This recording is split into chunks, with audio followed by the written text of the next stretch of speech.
contigo, bienvenidos a este foro Postconflicto Armado y Ambiente de la Compresión del Territorio al Habitar. Que es la palabra posconflicto. Es una palabra que genera bastante curiosidad si uno se sienta a diseccionarla, porque posconflicto implica, al menos dentro de los legos, que es un momento posterior a los conflictos. En realidad hay un momento en una sociedad posterior a un conflicto. En realidad vamos a estar hablando de una etapa donde no van a haber conflictos, que este fue el conflicto y que después se terminó. ¿Qué implicaciones, qué definiciones, qué horizontes de significación tiene esa palabra posconflicto en el contexto en el cual nos estamos moviendo? ¿Quién quiere comenzar de los dos? Bueno, a mí me parece que se está escuchando, ¿cierto? Lo primero que tenemos que pensar es la idea de que nosotros no estamos imaginando un post-conflicto, porque una sociedad no puede vivir sin conflicto. Creo que esto es un tema que tenemos que tener todos muy claro, y que por el contrario, una de las causas profundas de la guerra ha sido la posibilidad de que el conflicto no exista, de acallar las voces disidentes, de que los otros tengan que ser absolutamente reprimidos, callados, en donde la posibilidad de enunciar del disenso haya sido absolutamente proscrito. Justamente la idea de pensar el fin de la lucha armada hace parte de la idea de poder pensar un conflicto, pero un conflicto que no esté mediado por la violencia, sino que sea a partir de la libre argumentación, de la posibilidad de diferentes perspectivas de enunciación y de que podamos abrir las posibilidades a que exista realmente un conflicto. En Colombia no ha habido conflicto. El conflicto ha sido reprimido, ¿sí? Conflicto en el sentido político, ¿sí? Siempre que el conflicto emerge, hay represión, ¿sí? Eliminación del contrario, callar la voz del contrario. Y precisamente es esa ausencia de conflicto político lo que nos ha llevado a que haya un conflicto militar armado de eliminar al contrario. Algo de lo que ustedes dos pues, coinciden es esa naturaleza de la guerra de reprimir los conflictos, que es muy parecido a lo que ocurre muchas veces también en términos personales, ¿no? Con ciertos deseos, ¿no?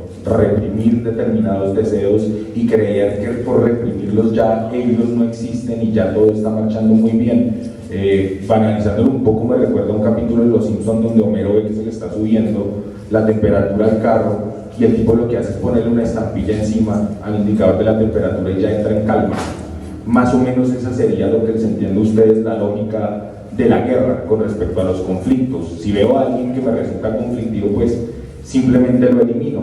Pero no es solo la violencia, yo les quería plantear ahí algo que a mí me genera inquietud, y es el tema también de la corrección política en términos lingüísticos. A lo que voy es que si esta violencia que se busca superar se debe limitar al tema de que no me golpee con alguien o me agarre a machete o a motosierra o a bala, pero de pronto en un momento determinado sí pueda llegar a servir un madrazo, o un madrazo también debería estar proscrito de este tipo de discusiones. Lo planteo porque, por ejemplo, en las cámaras del Reino Unido se llegan a dar ese tipo de peleas, ¿sí? Sin que se llegue a los golpes ni que salgan de ahí a armar grupos armados. Eso por un lado, y el tema del lenguaje, porque lo hablo ahí con la corrección política, porque hasta este momento hemos tenido una suerte de corrección política con el lenguaje que también ha llevado a la represión. Cuando matan militares es que matan militares, ¿no? Cuando matan guerrilleros es que son dados de baja y no existe el asesinato, es una forma de dar de baja, ¿no?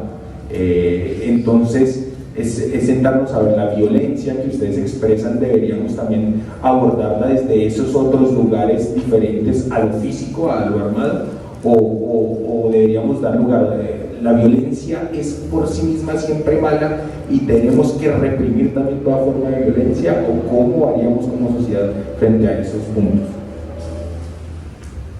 Bueno, ese es un punto muy interesante, porque una cosa justamente de lo que se ha ocupado en el psicoanálisis ha sido de abordar de frente esta parte oscura, destructiva, lo llaman el tánatos, ¿no? Esta parte de los inputs, de las pulsiones hacia la destrucción.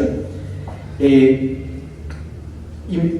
me parece muy importante abordar esta parte de la oscuridad, no como algo necesariamente malo, sino como algo constitutivo de nosotros. No solamente somos héroes, no solamente somos seres amorosos, seres afectivos, también somos seres que podemos llegar a hacer cosas. Venimos justamente de una historia de tantos años, no de 50 años, venimos de una guerra tras otra. La historia de lo que se puede llamar la República es una historia justamente de la desolación, de la destrucción. Y yo creo que es una cosa que hay que mirar de frente a los ojos y no maquillarla, no disfrazarla, porque la hostilidad es una cosa que está muy presente en las calles. La manera de, no sé en qué momento nosotros como sociedad nos empezamos a normalizar la idea de que cualquier disenso de un problema puede ser hecho a través del uso de la violencia física, de la violencia de los puños, de la violencia de las armas blancas, de la violencia de los fusiles, que es justamente de lo que estamos ahora hablando, pero la idea justamente de opacar al otro, de no reconocer al otro en su diferencia, ¿sí? Hay una palabra espantosísima que ha venido creciendo en el imaginario colectivo y es la idea de la tolerancia. La tolerancia es una posición de superioridad en donde yo estoy en una posición en donde, como si te mirara por encima del hombro, te tolero, ¿sí? Puedo tolerar a que tú digas lo que digas y que existas. Es una idea muy soberbia, ¿no? Porque no es la idea del reconocimiento a la diferencia, ¿sí? Sino que hay tolerancia o hay intolerancia. Creo que estos son valores espurios que tenemos que reconstruir para volver a pensar en una sociedad diferente, pero una sociedad no solamente en donde se acallen los fusiles, entre un establecimiento que tiene monopolio de la fuerza y un ejército irregular, sino el acallamiento de la violencia en las acciones cotidianas, en la hostilidad, que no sea normal, que veamos con bastante extrañeza que alguien se baje de un automóvil con una cruceta a amenazar a otra persona. Esto tiene que estar salido de las condiciones, y no es explorar la violencia para que la violencia emerja, ¿sí? Sino que yo creo que la violencia tiene que emerger justamente para hacerla consciente y trabajar sobre ella, y no de una manera represiva, en donde vamos a disfrazar, vamos a vivir en una sociedad absolutamente armónica, sin conflictos, lo que estábamos hablando. Definitivamente no se trata de eso, sino justamente sobre cómo dirimir los conflictos y cómo dirimir esa parte destructiva sin necesidad de violentar al otro. El lenguaje, lo que tú decías, Felipe, el lenguaje, también hay que superar ese lenguaje violento, ¿sí? Porque no solamente la violencia física, el lenguaje también puede ser muy violento, opacar al contrario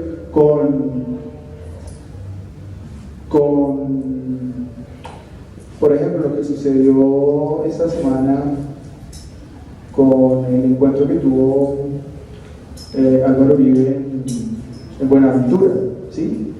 En ese momento no se le ejerció ninguna violencia física, pero sí lo que sucedió después por redes y todo, hay una violencia del lenguaje en el que se quiere opacar, se quiere callar, se quiere meditar, ¿sí? Una posición política, ¿sí? Entonces, y eso es lo que tenemos que evitar, ¿sí? La violencia del lenguaje, la violencia narrativa, los discursos narrativos, que no es una violencia solo contra los seres humanos, sino que es contra la naturaleza, para que nos vayamos también pensando en el otro tema. Cuando hablamos de recursos, cuando hablamos de explotación, son lenguajes que atentan no solo contra la vida, no son violentos contra el ser humano, son violentos también contra otras formas de vida. De lo que estamos hablando es de la posibilidad de dislocar las posibilidades de denunciar al otro. Creo que por ahí es un proceso muy importante donde tenemos que comenzar. Estamos tan permeados por la guerra, nuestras marcas de la guerra están tan potentes en nuestra piel, en nuestro lenguaje, en nuestra forma de mirar al otro, que cualquier divergencia al otro inmediatamente lo hilo con un actor armado. Es inmediato, esto es una cosa muy característica de nuestra sociedad actual, pero que estamos pensando, soñando en superar. Si alguien tiene unas ideas conservadoras, tienes unas ideas que en cualquier parte del mundo se le puede llamar la derecha o algo así, inmediatamente el vocablo que emerge es que ese es un paraco, ¿sí? Es inmediata la descalificación con un actor armado. O sea, la diferencia de una persona que tiene una concepción del mundo en donde valora de una manera muy particularmente la propiedad privada y donde cree profundamente en el sistema en el que vivimos y que hay que potenciarlo en lugar de cambiarlo, es tachado por ciertos grupos como un actor más del paramilitarismo. Imagínense lo violento, pero del otro lado es mucho más fuerte porque también es desde el establecimiento, que cualquier grupo que es capaz de decirle a otra persona de denunciar una idea diferente, que piensa que ese sistema está realmente mal y hay que construir algo diferente, entonces es tachado de guerrillero, de narcoterrorista, de un montón de vocablos asociados a la guerra. Todos, de alguna manera, terminamos asociados a la guerra porque la forma de denunciar al otro es una forma de denunciación muy violenta.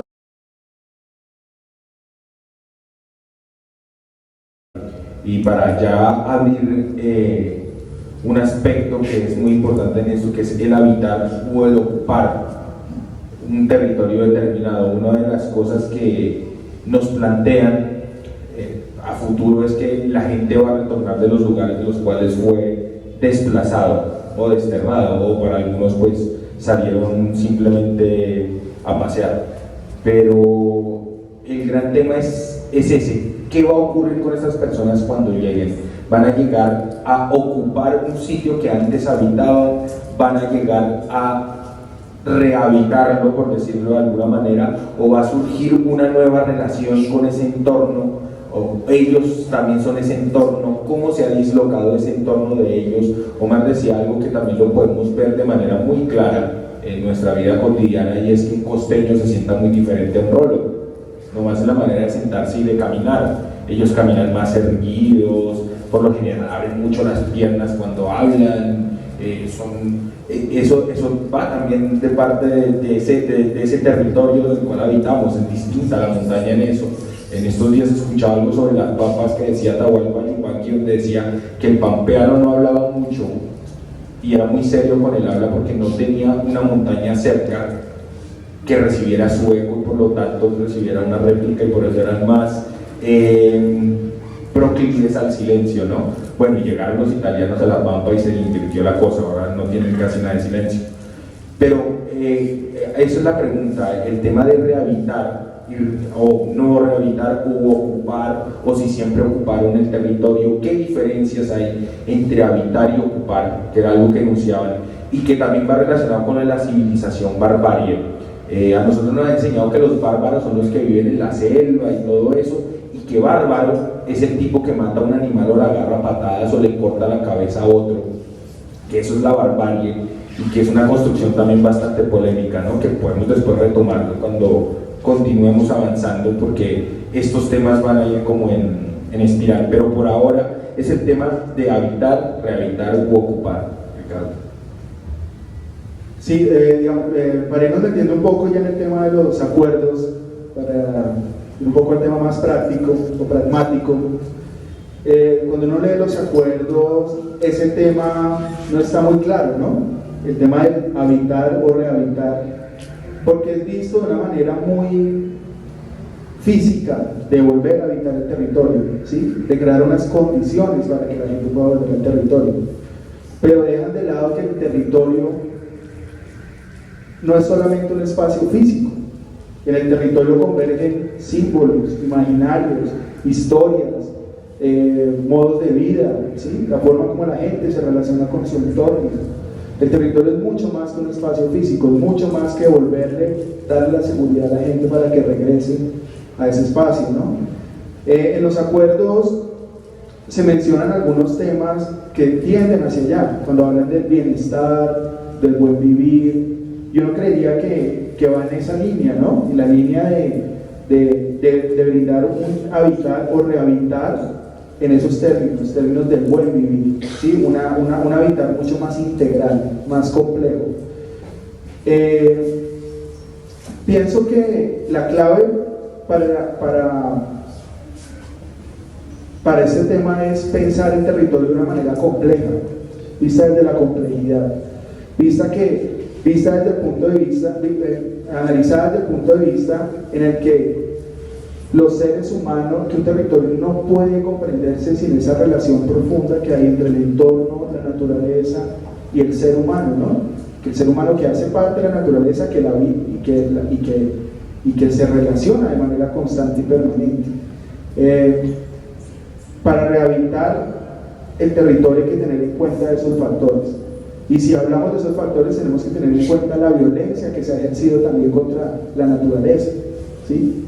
Y ha sido una violencia sistemática, una violencia profunda, que si esas violencias no se superan, va a ser muy difícil pensar en superar o lograr un rehabilitar del territorio. Tenemos que superar todos los tipos de violencia, no solamente la violencia física contra los seres humanos. Entonces, me gustaría dejar ese tema para la discusión, porque en los acuerdos no se habla de esa violencia contra la naturaleza, siempre es un tema tangencial que se cree que se solucionará si se soluciona el problema agrario, pero me parece que no es tan así. Debe haber cierto nivel y debe haber cierta importancia en ese otro tipo de violencias que, si nos ponemos a pensar, ahí también hay causas profundas del conflicto, ¿sí? Porque el conflicto armado en Colombia ha sido una lucha por los territorios, ¿sí? Por apropiación de los territorios, por la explotación de la naturaleza, por aprovechamiento de los recursos naturales. Y esa explotación, esa violencia contra el territorio, contra la naturaleza, ha repercutido en violencia contra las comunidades. Pero en el fondo creería que la violencia está más en eso, que las comunidades que habitan esos territorios resultan perjudicados, afectados, porque la violencia es contra la naturaleza. Quisiera dejar eso, Omar, a ver, ¿tú qué piensas al respecto? Sí, mira, es un tema muy importante, la diferenciación profunda entre lo que significa la ocupación de lo que significaría un habitar. La ocupación está relacionada justamente con la gesta heroica de la conquista de los territorios, que definitivamente son ecos parciales que suenan y que se logran a través no solamente de los fusiles, sino de la ciencia y de la técnica, de la hipertecnologización. Cuando uno ocupa un espacio y no llega a habitarlo, lo que hace es un proceso de imposición. Lo que hace es llegar a dominar el lugar. Eso es una idea moderna, muy fuertemente permeada, la idea de que hay que dominar la naturaleza. Y en estos afanes de manipulación, de control, lo que hemos llegado es a declararle tácitamente una guerra abierta. Por ejemplo, en los temas, digamos, de la fumigación de cultivos ilícitos, el tema de la cantidad de seres que habitan los ecosistemas nunca estuvo considerado, ¿sí? Siempre se pensaba acerca de las latas de droga, pero nunca se llegó a pensar en las abejas, nunca se llegó a pensar en las interrelaciones vitales de la bifauna, de toda la biota del suelo y de la cantidad de interrelaciones ecológicas que necesita un ecosistema y que un herbicida llega a romper, pero nunca se habla. O los bombardeos, ¿sí? Entonces llegaban los grandes aviones de la Fuerza Aérea Colombiana y bombardeaba, y decía la gente: ¡ay, ojalá acaben con esa plaga! Ojalá los exterminen, que era la idea de la guerra del corazón, de la guerra del exterminio. Ojalá los exterminen. Pero nunca se pensó que, claro que se estaban exterminando seres, pero no solamente seres humanos, que también a veces les caían las bombas, sino también todos los seres vivos que habitaban en esos espacios, los árboles, los ríos, los peces, todos los ecosistemas fueron declarados objetivo militar. Luego, haberle declarado a la naturaleza es empezar de nuevo la idea de la ocupación, de la conquista, de empezar a llegar a un espacio para tener control territorial sobre él. Ahora el control territorial es un control territorial que puede emerger, pero desde el lado de la idea del desarrollo. El desarrollo, de una manera muy reducida, podemos empezarlo a ver como un proceso de ampliación económica del capital, y el gran dinero está ávido de estos territorios para implantar estos grandes macroproyectos. Que ahora más tarde yo creo que vamos a adelantarnos un poquito más en esto, pero quiero hacer la diferenciación entre esta idea de la ocupación de los territorios y la idea del habitar. ¿Y qué significaría habitar? Habitar es habitar con, es la práctica de la interexistencia, de que para que yo sea, lo demás tiene que ser, que no es posible que yo sea si todo lo demás no es. Es la práctica de la relacionalidad, de que para que nosotros podamos estar bien, que es el tema de lo que hablabas, que no están de acuerdo, se habla del buen vivir como un adorno del discurso, como un sinónimo del desarrollo. Toda la parte de la acuerdo dice para el bienestar del buen vivir, y no se habla de lo que los pueblos originarios nos dicen acerca de lo que es el buen vivir, y es el buen vivir entendido como un proceso de profunda relación con la naturaleza, como una búsqueda de la armonización, de una habitación que no niegue al otro, que no niega las condiciones para que la naturaleza existe. No significa no tocar los ecosistemas, de eso no se trata. El problema ambiental no consiste en abstraernos de tocar la naturaleza, es una idea muy simple, como si nosotros estuviéramos a un lado y la naturaleza al otro, sino que el problema ambiental consiste en transformar y en saber transformar, y para transformar bien hay que entender las potencialidades ecológicas y llegar a habitar los espacios en donde la naturaleza, en donde nosotros somos parte de la naturaleza, somos emergencia de ella, y no unos seres que están por encima de ella y llegan a ocuparla de una manera militar, que es como ha venido ocurriendo. Y es por eso que hemos querido poner este subtítulo a esta charla, ¿no? Porque me parece muy importante la idea de pensarlo desde estas ideas. ¿Vamos a continuar en la idea de la conquista, de la ocupación de los territorios, o vamos a ir abriendo las posibilidades hacia el habitar? Me gustaría dar unas cifras rápidamente, ¿sí?, que muestran un poco cuál ha sido esa violencia ejercida contra la naturaleza, ¿sí?, contra el territorio, contra el suelo, tierra, lo que Omar nos contaba.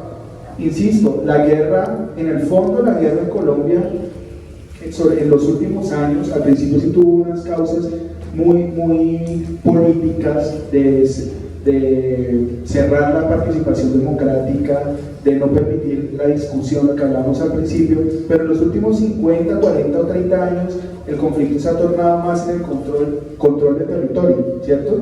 Y se ha intensificado mucho más en los últimos 20 años con la implosión del neoliberalismo y con todas esas políticas que buscan que el capital llegue a todos los ámbitos de la vida, ¿sí? Mercantilizar la naturaleza. Y esa búsqueda de mercantilizar la naturaleza es lo que ha llevado a que la violencia, no solo en Colombia, sino a nivel global, porque estamos en un contexto de crisis civilizatoria global, y el conflicto armado en Colombia se da dentro de ese contexto de crisis civilizatoria, pues tiene unas implicaciones que van con lo que digo, las personas terminan siendo casi que una consecuencia de esa violencia contra la naturaleza. Entonces, hay unas cifras muy dicientes que dicen, por ejemplo,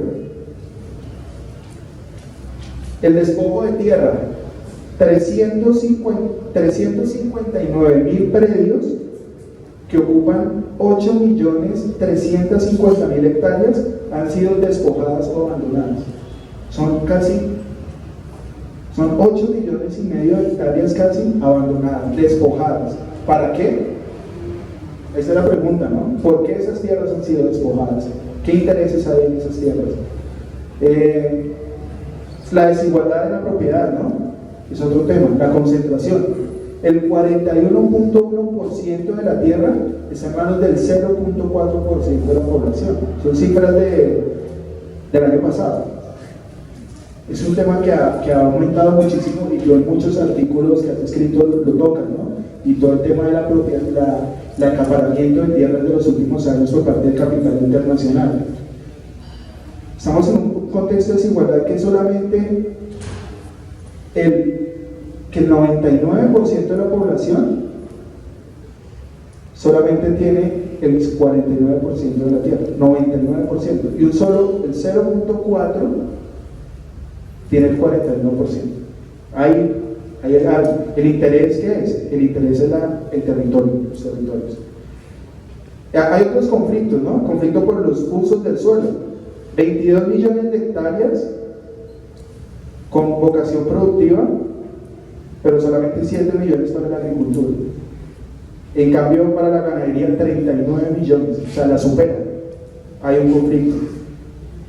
Aumentan los monocultivos, ¿sí? A la par que va aumentando la concentración de la propiedad, van aumentando los monocultivos. En ese momento se estima que hay más o menos 590.000 hectáreas de palma. Pueden pasar, la proyección es que lleguen a 3 millones en el 2020. ¿Sí? Se estima que el 40% de los suelos en el país tienen algún grado de degradación. 40% de degradación. Y otros temas como que pronto lo tocaremos más adelante, llamada la inseguridad alimentaria. Colombia exporta el 4%, exporta el 4.8% de los alimentos e importa el 107%. ¿Sí?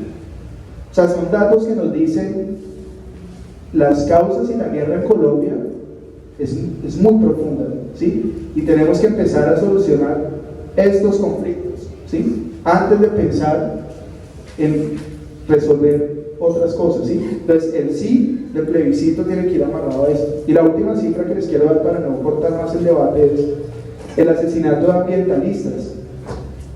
Brasil, Colombia, Filipinas, Honduras, México, Perú, Guatemala y Tailandia suman 913 homicidios de los 1024 que se han producido en el mundo desde el 2002 al 2014. O sea, en esos 7 países se concentra más del 90% de los asesinatos de ambientalistas. Y da la casualidad que esos países son los que concentran la mayor biodiversidad del mundo. Omar Felipe hablaba de la conquista y ahí viene el tema de la civilización barbarie, ese modelo de llegar a domesticar, y es una palabra bastante fuerte, ¿no? Domesticar algo, domesticar o domar a alguien o domar un espacio concreto es precisamente anularlo, es anularlo en el sentido de que ya no se va a manifestar en sus potencialidades, sino que yo lo voy a acomodar a lo que yo quiera. Que es la idea muy moderna y muy civilizada que viene de Europa, de decir, ellos vinieron acá a civilizar a un montón de bárbaros y de indios que eran muy brutos y hacían ofrendas al sol y la luna y no a un señor que estaba clavado en una cruz. En ese orden de cosas vemos cómo la construcción de lo que dicen que es civilizado es la que implica invadir esos espacios y esos territorios, y nosotros también entendernos como territorio hasta nuestra conciencia. Uno lo ve, hay una escena muy conocida, quizá lugar común, pero que vale la pena recordar, de una novela de Milán Kundera llamada Insoportable Levedad del Ser, uno de sus bestsellers, donde recuerda uno de los protagonistas el momento en que en una ciudad italiana, que no recuerdo cuál, Friedrich Nietzsche ve que un señor le está dando muchísimos golpes a un caballo, muchísimos golpes a un caballo, y Nietzsche se acerca al caballo y lo abraza y se pone a llorar con él y le pide perdón por René Descartes. René Descartes, que es el tipo que dijo pienso luego existo, obviamente pienso luego existo desde Francia. René Descartes decía que los animales eran máquinas, y es la noción mecanicista del mundo, es la noción donde entendemos que todo esto funciona como un andamiaje, donde todos tienen que andar en un determinado lugar, ¿no? Descartes es el que ha ganado la batalla sobre Nietzsche. Nietzsche lo vieron en ese momento, lo declararon loco y que se le había subido la sífilis a la cabeza. por abrazar a un caballo y sentarse a llorar con él.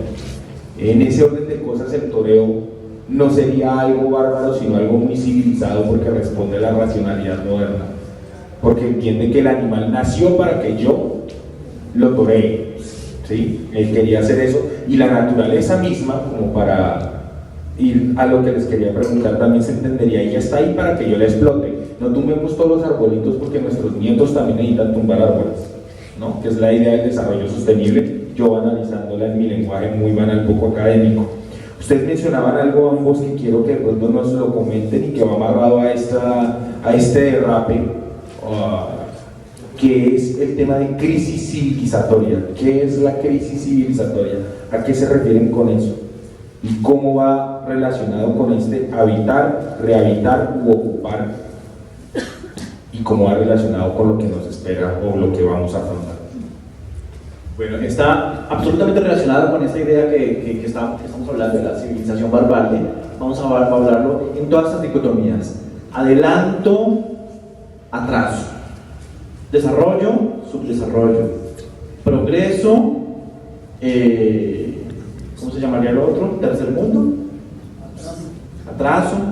Son esas dicotomías que están tan permeadas, algunas viejas, bien justamente desde la conquista, otras como subdesarrollo o desarrollo, mucho más nuevas, 60 años, tienen 65 años, y es esta idea de pensar que hay un estado espurio, es un estado en donde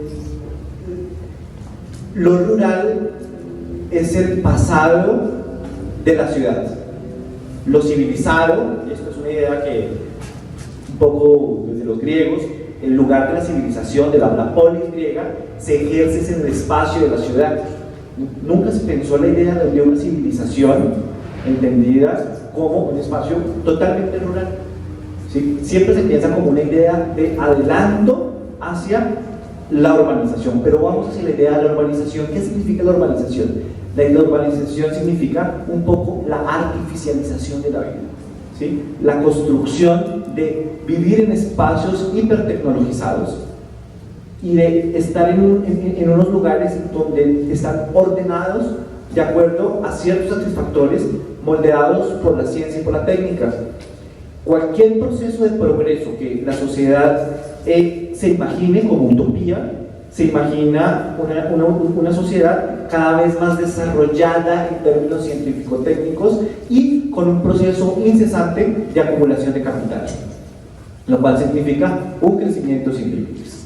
Bueno, toda esta idea es una idea que entra en una contradicción profunda con las condiciones que hacen posible la vida en el planeta, porque resulta que habitamos un planeta finito, pero el crecimiento sin límites, la tecnología con la cual este fetiche por la tecnología, lo que hace es empezar a soñar con la manipulación de la vida misma. Pensemos en los cultivos transgénicos, en donde se viola el secreto más íntimo de la vida, que es el ADN, y podemos reordenar los espacios de acuerdo a como el motor de la tecnología lo permite, pero sobre todo de acuerdo a la demanda de los mercados. Y entonces ordenamos la naturaleza, ordenamos los territorios de acuerdo a las cadenas de alto valor, los precios de la bolsa de valores de Nueva York, y estamos en un proceso de aumento del desierto. Ahí sí siguiendo a Nietzsche, el desierto crece, decía premonitoriamente Nietzsche. Y creo que, y esto se expresa en muchísimos temas, pero el tema central de nuestra crisis, algunos hemos enunciado esto como un problema de crisis de la civilización, quizá no es el mejor término. Yo soy mucho más pesimista, pienso que estamos en un colapso civilizatorio, porque una crisis médica puede uno salvarse o no salvarse.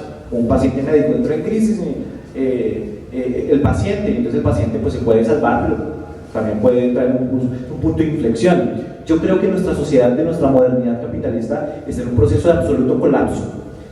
Y no podemos pensar en una sociedad pacífica, que es un término que es lo que nos está convocando acá, sino impugnamos justamente estas ideas modernas de control de todas las cosas del mundo, de la dominación, ordenamiento de todas las cosas de acuerdo a las dinámicas de los mercados, porque justamente el tema central de nuestros tiempos es el tema de cómo hemos deshabitado el mundo.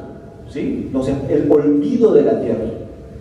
Hemos dejado de pensar esta casa como nuestra tierra, como nuestra morada, como nuestra madre, y hemos empezado a verla como un recurso, como un objeto que está ahí disponible, no solamente para nuestros hijos, sino que con el discurso del desarrollo sostenible para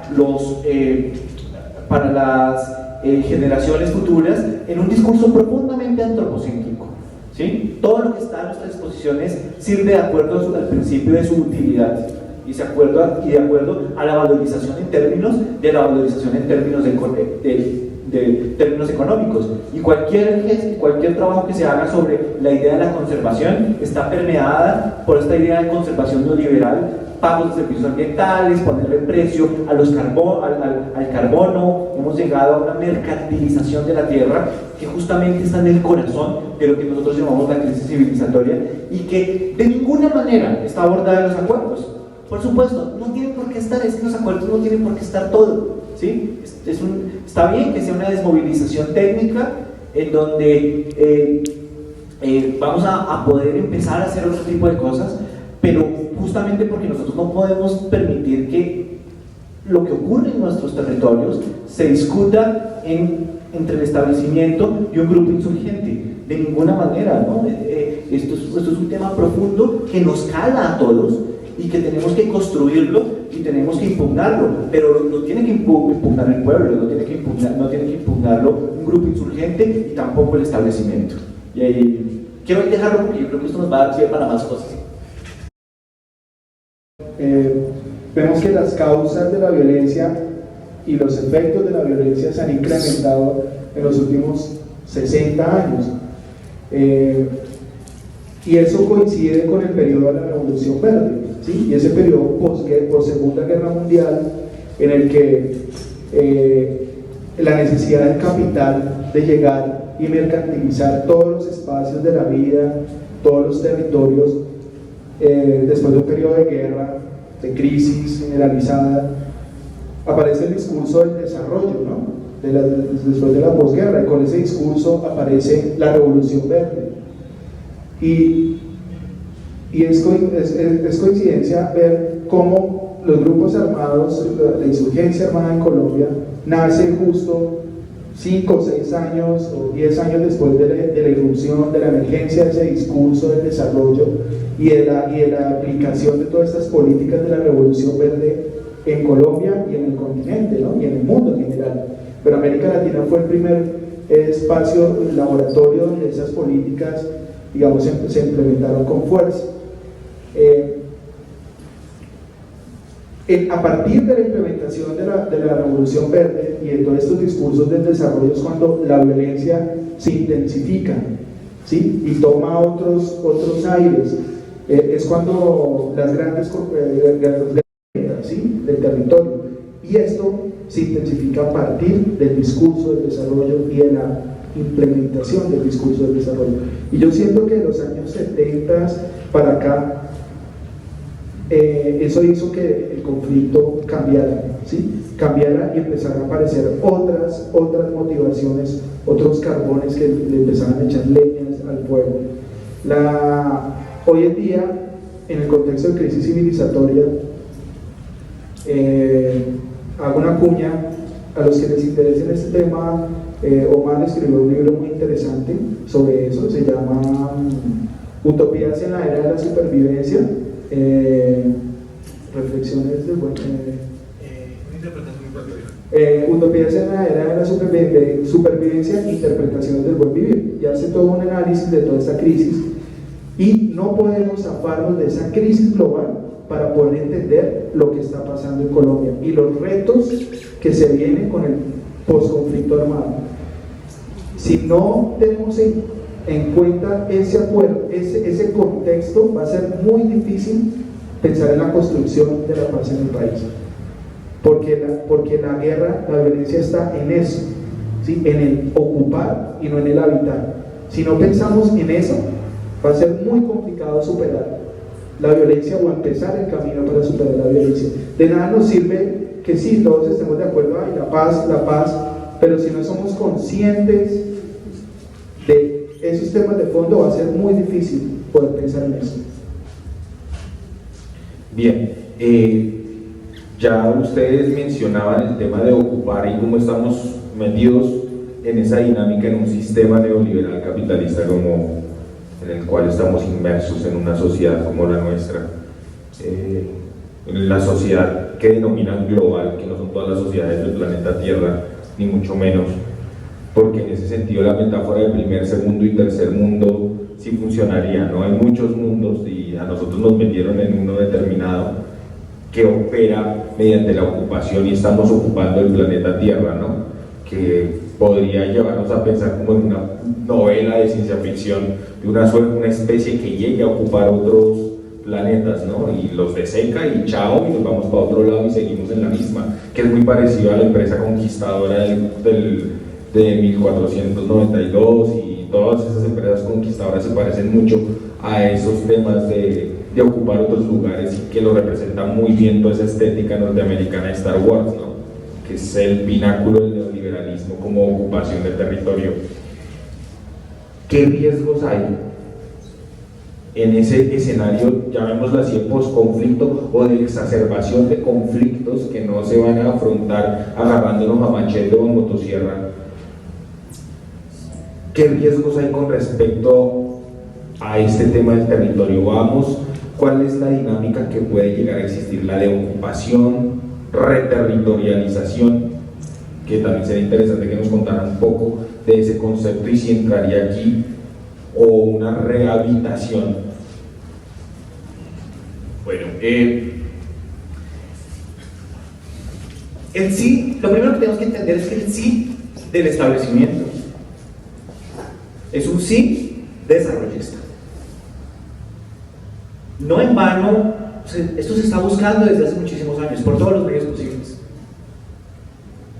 Vaciar espacios y territorios que estaban ocupados por las guerrillas y por los actores armados para que puedan llegar las inversiones, las grandes inversiones. Y existen varios caminos, ¿no? Existe el camino de que, por ejemplo, en el Magdalena Medio, después de este sí y después de que se retiren, digamos, los grupos armados ilegales, pues empiece una proliferación aún mayor, por ejemplo, de palma africana, ¿cierto? En las riberas de los ríos, como ha venido ocurriendo de una manera muy precipitada, pero justamente uno de los grandes problemas que siempre se dice es que este país no progresa por culpa de esas FARC, se dice.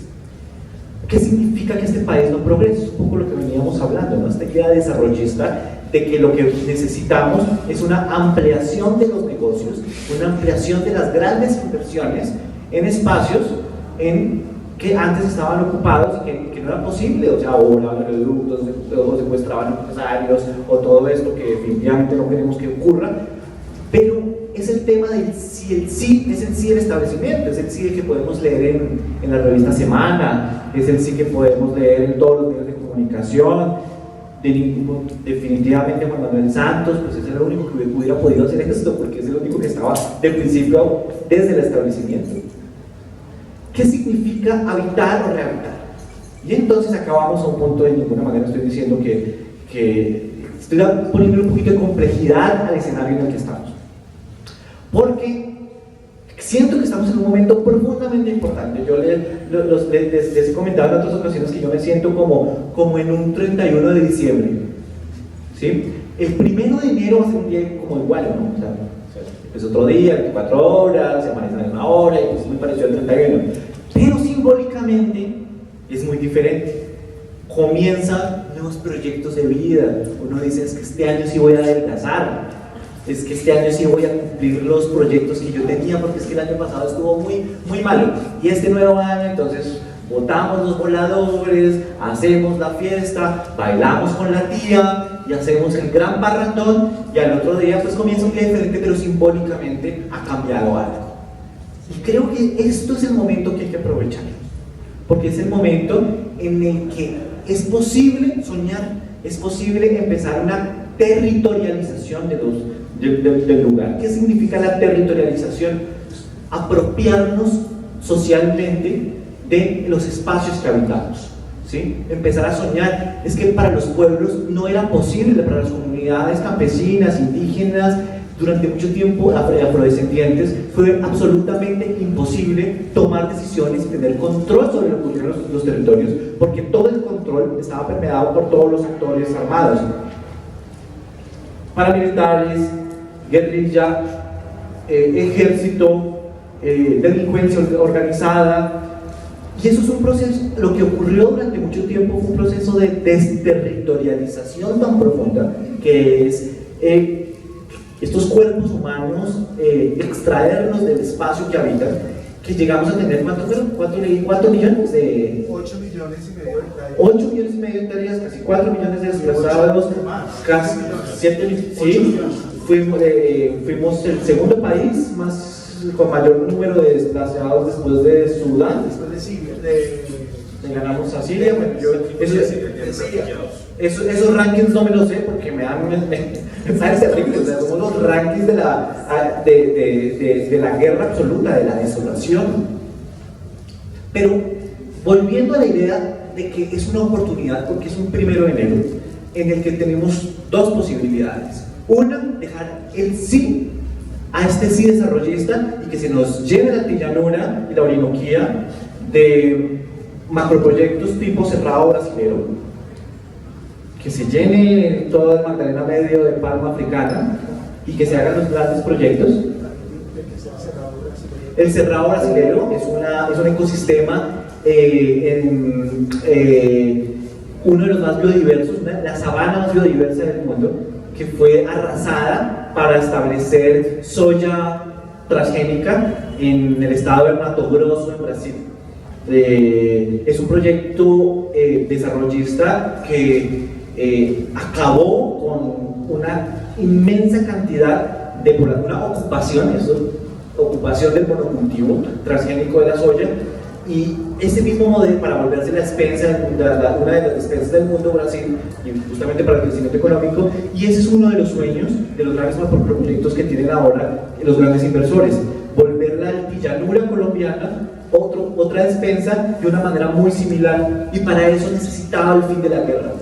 Entonces existen dos posibilidades: o que el guayabo sea tan macho el 31 de diciembre, que el otro día no nos demos cuenta, y cuando nos demos cuenta está todo lleno de palma, porque va a ser el sí del establecimiento, o se abre todo un campo de posibilidades de empezar a soñar un territorios diversos, plurales, múltiples, desde las diversas culturas, en donde la gente se reapropie de su naturaleza, de su cultura, en donde se hagan, donde se diga no a los proyectos de muerte, y sí a la vida. Y significar sí a la vida no es solamente la vida humana, sino hacer posible las condiciones de la vida en todas sus manifestaciones.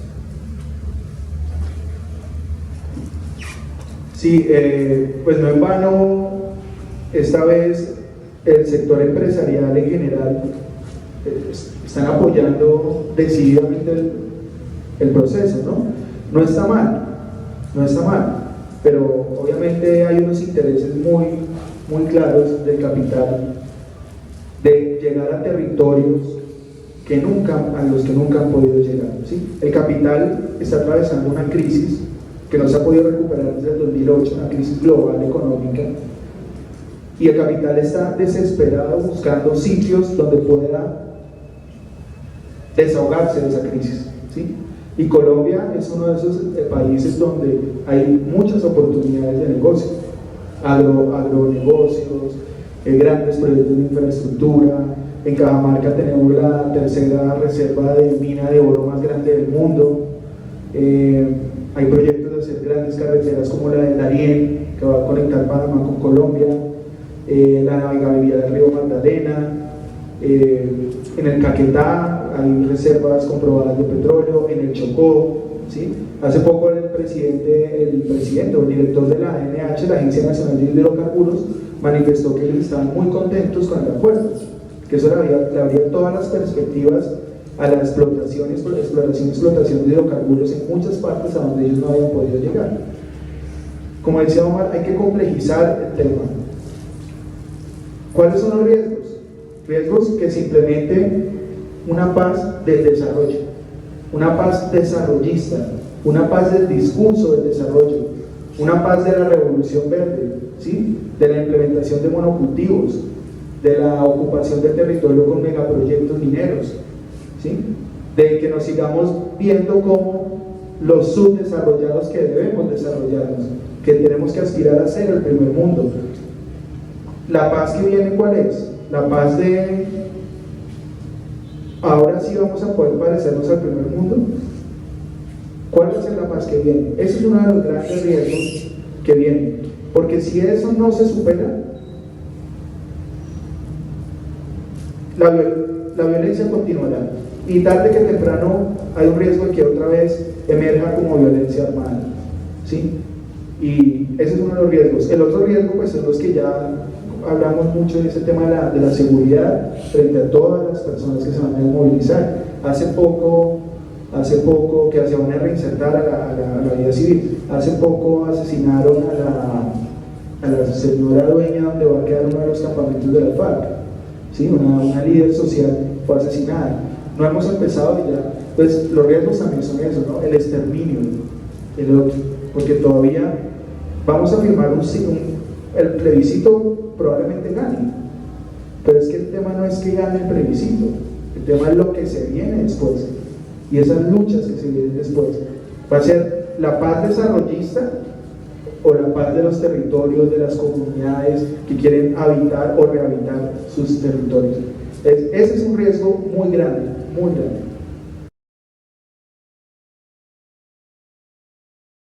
Y complementando un poco lo que ustedes comentan aquí de manera inclusiva, vemos que esa lógica civilizatoria, esa lógica de superioridad y de dominación, esa lógica y ese riesgo ya están instalados en muchos espacios, en espacios que no necesariamente son los relacionados con el cultivo, por allá de los campesinitos, como se los ve, ¿no? Porque además se los ve como eso, ¿no? El campesinito, tenemos que comprar el campesinito para que no se muera de hambre, ¿no? Que también forma parte de esa lógica civilizatoria y desarrollista, ¿no? Yo miro a esa pobre gente que es como medio bruta y no sabe hablar bien.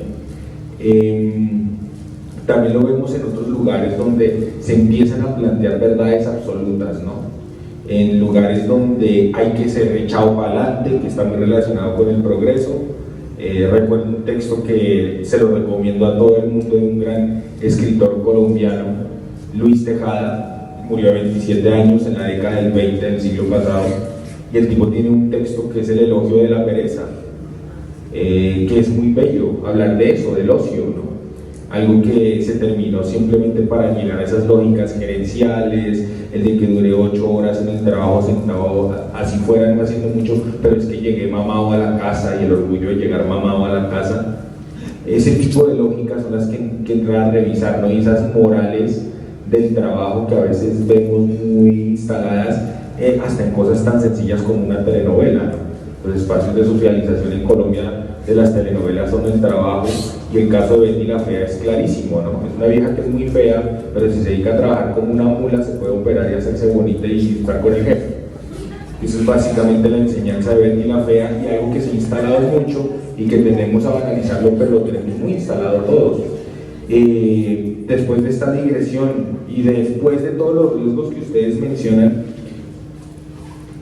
uno queda pues con muchas, no angustias, porque esto no debería generar ni angustia ni ansiedad, que eso también es una trampa del sistema neoliberal, ¿no? Byung-Chul Han, un filósofo coreano que escribe en alemán, habla de la sociedad del rendimiento de eso, ¿no? De que ahora, porque yo de pronto no soy tan bueno en el trabajo como el otro, me deprimo, entonces me tienen que dar droga para empezar a rendir igual que el otro en el trabajo, porque si no soy un inútil, ¿no? Entonces ahora todo se llama depresión, el que no encuadra dentro de ese engranaje mecanicista y social es un enfermito, ¿no? Ante este panorama desafiante, ¿cómo podríamos nosotros construir una relación pacífica con el territorio en el escenario que nos viene? Bueno, entonces, si estamos en una disyuntiva, creo que tengamos un poquito claro hacia dónde nos estamos llevando la discusión. Es que estamos en una disyuntiva entre pensar en este sí del extractivismo, del rentismo, del desarrollismo llevado a su máxima nivel de locomotoras desarrollistas. Imagínense, ahora quieren meterle mucho carburante a las locomotoras. Una metáfora muy fuerte, ¿no? Además, muy de la revolución industrial, ¿no?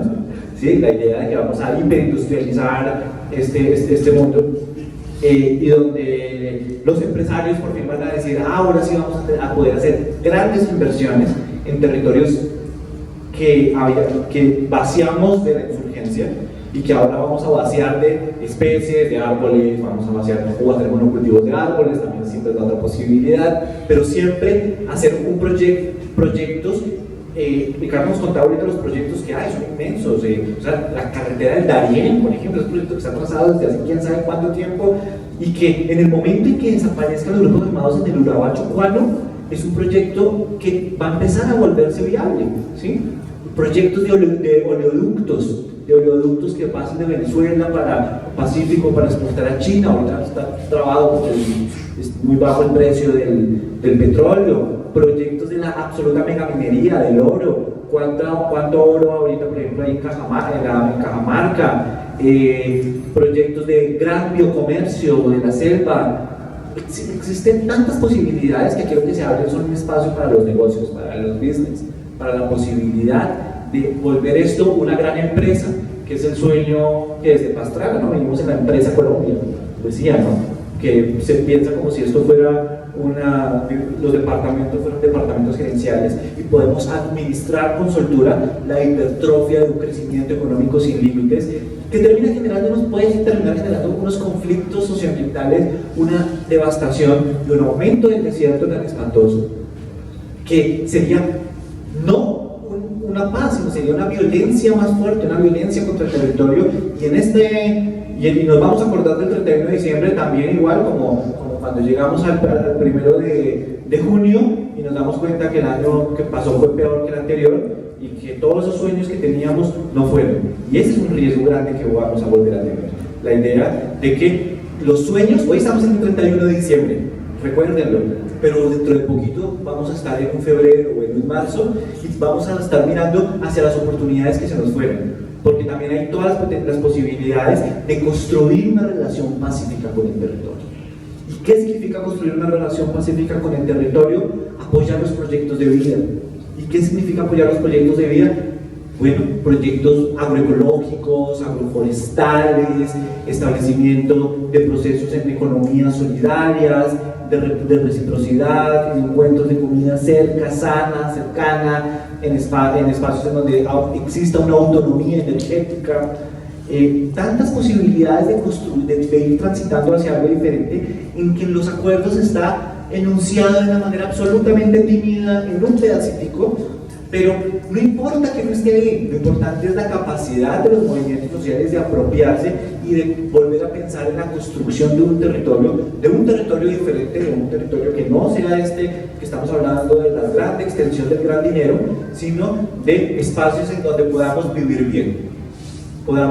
bien, no para desarrollarnos, no para llegar a un progreso en un espacio que entre más caminamos más se aleja, sino un espacio para poder estar en el espacio también del compartir, del ocio, el espacio de podernos mirar a los ojos, de romper esta idea de la adicción sofocante hacia todos los ámbitos de la hipertecnologización del mundo, del sobreconsumismo, de todas estas imaginarios que nos están llevando hacia un mundo muy distópico. Si ustedes les preguntan a los jóvenes cómo se imaginan el mundo dentro de 200 años, lo más seguro es que les cuenten un mundo parecido a las películas de Hollywood, un mundo artificial, un mundo donde nunca se van a imaginar un mundo reverdecido. Esas no son las utopías de nuestros tiempos. Nuestros tiempos no están en las utopías de imaginar un mundo de la diversidad, parafraseando a las zapatistas del lugar donde yo habito, en Chiapas, México, de un mundo donde quepan muchos mundos. Esa no es la idea. Estamos en el mundo del único mundo del desarrollo, del único mundo de la artificialización y del gran triunfo de la tecnología y de la conquista del gran dinero.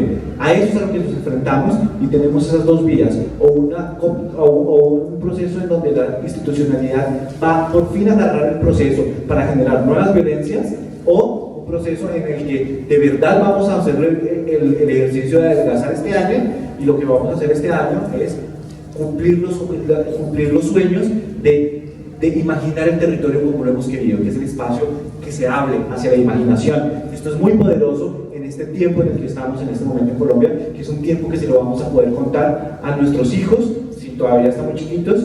Yo no tengo hijos, así que espero que contárselos después. Y os voy a decir, ¿desaprovechamos el momento histórico o mira que fue el parteaguas y el comienzo de algo diferente? Sí, para responder a tu pregunta, Andrés, quisiera volver un poquito al tema de los riesgos. Y hay un riesgo que puede ser riesgo o no puede ser riesgo. Con el fin del conflicto armado, va a emerger el conflicto político de manera positiva, visto como algo positivo. Y la emergencia del conflicto político, que es lo que esperamos, que acabe el conflicto armado y el conflicto político se intensifique. ¿Cuál va a ser el panorama del conflicto político en un escenario de fin de la guerra? La intensificación de los conflictos ambientales. Digamos que eso puede ser una gran oportunidad o puede ser un gran riesgo. ¿En qué sentido? Está claro que toda esa política desarrollista se va a implementar. Eso va a traer como consecuencia directa el aumento de los conflictos ambientales. Hoy, Colombia, ¿sí?, con una cantidad de territorios vetados para el Gran Capital, es el segundo país del mundo con más conflictos ambientales. Hay una página que se la recomiendo, se llama Atlas de Justicia Ambiental, de Altieri, es español, es una página muy interesante en la que tratan de identificar y hacer una descripción, digamos, muy general, pero concreta, de todos los conflictos ambientales que hay en el mundo. No están todos, obviamente, pero sí identifican los más importantes, y en ese listado Colombia aparece en el segundo puesto, después de la India. En Colombia, según ese listado, se produce más o menos el 8% de los conflictos ambientales en el mundo, ¿sí? La India tiene 260 y pico registrados, Colombia como 150 o algo así, no recuerdo ahorita la cifra, pero es el segundo. ¿Qué va a pasar cuando los territorios se abran a ese gran capital? Pues esos conflictos se van a profundizar. Y ahí es donde viene la lucha política. La lucha donde van a estar las comunidades que habitan los territorios o que quieren habitar o rehabilitar los territorios contra el capital y otros intereses que lo que van a hacer es buscar ocupar el territorio, ¿sí? Ahí se va a ir una lucha muy poderosa, que es donde se va a definir ese 1 de enero o ese 1 de febrero, ¿sí? Y en esa lucha no se la podemos, digamos, yo me incluyo, no se la podemos dejar ni a las FARC, ni a un partido político, ni a Gustavo Petro, ni a cualquier político que sea progresista o de izquierda. Esa es una lucha que tenemos que asumir todos los que estamos del lado de habitar el territorio, no de ocuparlo. Y ahí las comunidades son las que van a llevar la mayor responsabilidad, el mayor peso. Porque no podemos hablar de una paz general, va a ser una paz territorial. Cada territorio va a tener su propio estilo, su propio, ¿cómo decirlo?, su propio hábitat, ¿sí? Cada comunidad va a tener su propia manera de cultivar sus alimentos, de desarrollar un proyecto de energías alternativas, o va a ser una cosa impuesta desde afuera. Y esa lucha sí se va a intensificar muchísimo, ¿sí? Lo importante es que esa lucha política, esos conflictos ambientales se resuelvan desde lo político, y no, como históricamente ha pasado en Colombia, que lleguen actores armados a suprimir el conflicto, ¿sí?, a invisibilizarlo. El panorama, digamos, no es muy alentador si lo miramos desde ese punto de vista, pero los conflictos ambientales, las luchas sociales se van a intensificar, y no en vano el movimiento agrario, estudiantil y social ya se está preparando.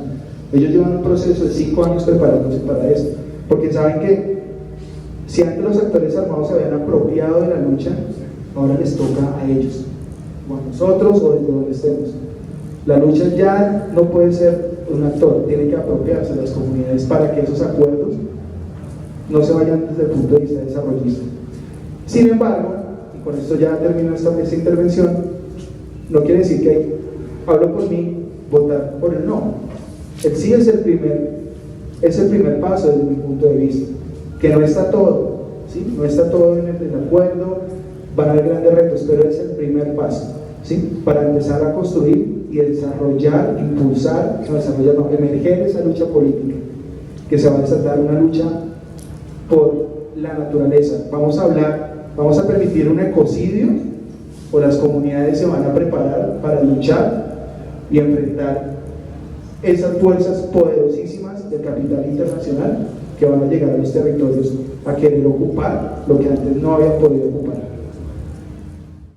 En eso es curioso, pero hay un sí desarrollista y hay un no desarrollista. O sea, ese sí desarrollista y el no son muy parecidos, ¿sí? Tampoco se asusten mucho con la introducción del castrochavismo, que no existe en teoría política, pero supongamos que la categoría de teoría Gurizati es verdad. En ese sentido, creo que tienen que sentarse a pensar que estamos en una democracia, y en una democracia existen distintas propuestas, ¿sí? Algunos la llaman, como Alexis de Tocqueville, tiranía de las mayorías, pero pues si gana una democracia y eligieron a una determinada persona es porque la gente quería elegirlo, ¿sí? Entonces, si en un momento dado eligen a un, entre comillas, castrochavista, nazi, vampiro y comunista al mismo tiempo, pues hombre, eso fue lo que eligió la gente en un contexto democrático, ¿sí? Y tenemos que hacernos cargo de la democracia, porque en Colombia somos demócratas siempre y cuando todos piensen igual a nosotros, pero la democracia nos empieza a disgustar cuando es el otro el que gana.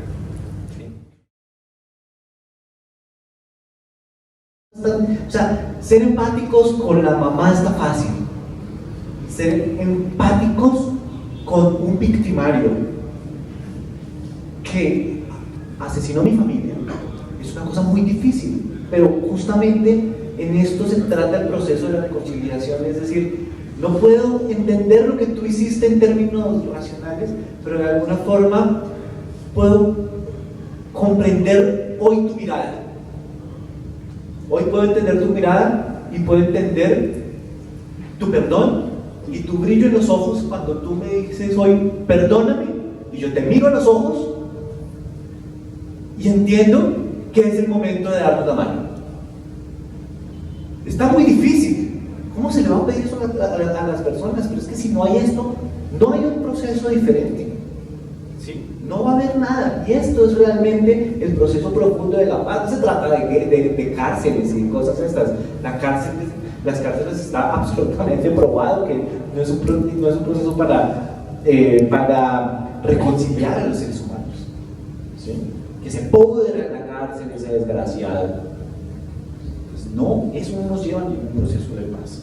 Los procesos de paz es volvernos a mirar y decirnos, bueno, soy capaz de perdonar. Para perdonar no necesito olvidar, de ninguna manera, no vamos a olvidar. De hecho, el olvido es generador de nuevos procesos de violencia. Entonces, vamos a recordar, y lo que vamos a hacer es recordarlo a través de múltiples manifestaciones.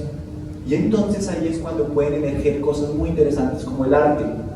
El arte nos va a ayudar, ya desde hace mucho tiempo, los artistas colombianos, los jóvenes colombianos están manifestándose a través de su tragedia, a través de las manifestaciones en donde yo no puedo contar las cosas tal como fueron, sino que empleo un lenguaje metafórico, el lenguaje metafórico de la poesía, el lenguaje poesía del dolor profundo, pero también de lo que significa un nuevo renacer, porque si no nos vamos a quedar sumidos en la oscuridad profunda, y creo que esta es la oportunidad histórica que no podemos rechazar.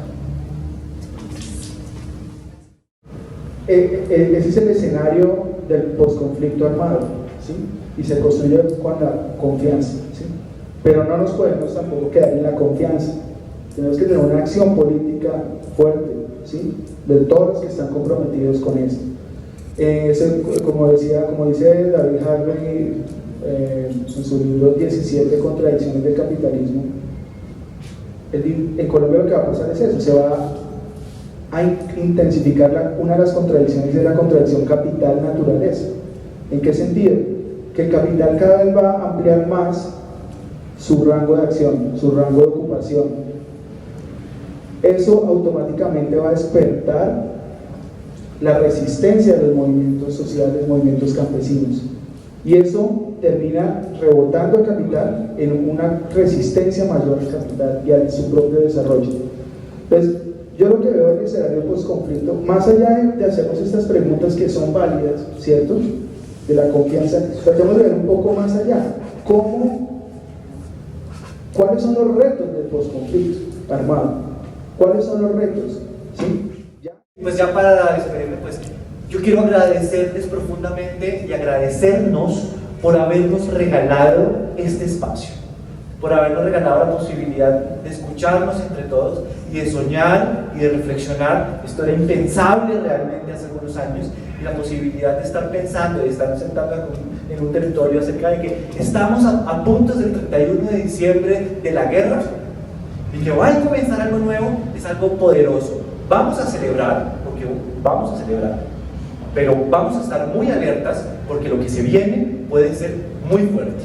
Así que tenemos que redoblar los esfuerzos por defender el territorio de la voracidad, también del capital, que también está de baile, también está de fiesta, porque están también liberando espacios para unas grandes inversiones que pueden generar una guerra más poderosa contra la naturaleza de la que hoy debemos declarar. Comparto con Omar que es un momento histórico, debemos sentirnos, digamos, como felices de estar viviendo. ¿Cuántas generaciones nunca vivieron un momento de estos? Y comparto con Omar también el tema de que debemos estar alertas, porque aquí no acaba el conflicto, acaba el conflicto armado, pero el conflicto político, las luchas sociales, las luchas campesinas, estudiantiles, las luchas por el territorio van a continuar y se van a incrementar. Entonces, acá no se trata solo de que el 2 de octubre gane el sí. Y entonces ganó el sí, entonces ya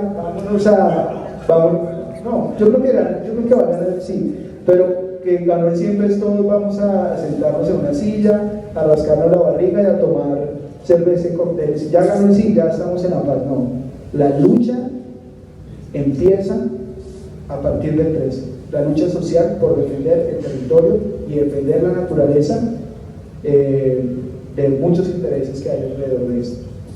Eso era lo que yo quería dejar. Muchas gracias. Agradezco a Carlos que muy amablemente, no lo pensó dos veces cuando propusimos este tema, este evento, mostraste todo tu interés, todo tu apoyo, y para nosotros esto es muy valioso. Entonces también te quiero agradecer por eso.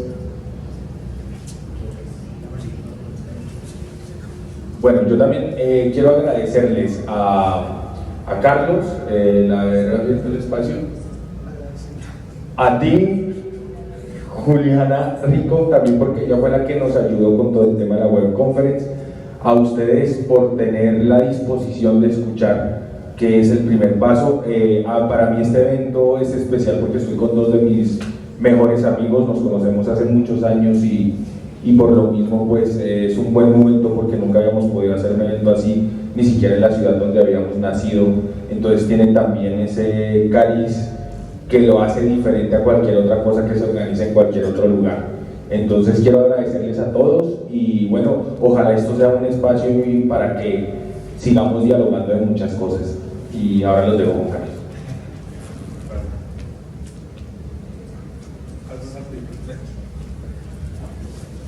Bueno, bien, ese cáliz se sintió, esa comunicación entre ustedes tres. Primero agradecerte, Juliana, por tu apoyo. Tuve la oportunidad de hacer un seguimiento tanto presencial como en la web, y es de esas pocas veces donde prácticamente no nos falló nada y la gente estuvo conectada prácticamente sin ningún problema de conectividad. A ti, Andrés, como siempre es encantador tenerte en este espacio. Ricardo, esto que te has ingeniado realmente dio sus frutos. Este formato está muy bello y yo quisiera que lo repitiéramos todo el tiempo. Yo creo que las personas asistentes, tanto en web como internamente, lo pudieron verificar. Es un formato que podemos utilizar muchísimo. Y por supuesto a ti también, Omar, ¿verdad? Muy gracias por hacer todos los saludos desde acá. Seguí tus comentarios y creo que el nivel fue muy alto de sus comentarios acá internamente y también en la web. Si uno pudiera dejar algo de lo que aquí se dijo, porque se plantearon temas muy diversos, es que cuando uno coloca la vida, y no solamente la vida humana, sino la vida en general, por encima, ya realmente todo cambia, las perspectivas de todo cambian cuando uno realmente coloca a la vida y pensando un poco, cuando mencionabas cuál es el rol de las universidades, pudiera parecer de pronto muy ingenuo, pero ojalá el rol de la universidad hacia el futuro, tú hablaste de una visión crítica, tú hablaste de tener una visión, digamos, holística de la formación, pero ojalá el rol de la universidad sea en la misma forma en que los seres humanos maduran, las sociedades también maduran, y ojalá las universidades puedan cumplir ese rol fundamental de que las sociedades tengan un mayor aprecio por la vida, por más utópica que sea una palabra allí que tú manejas en tu libro que pueda aparecer. Muchísimas gracias a todos. Bueno, y bendiciones. Cuídense mucho. Gracias.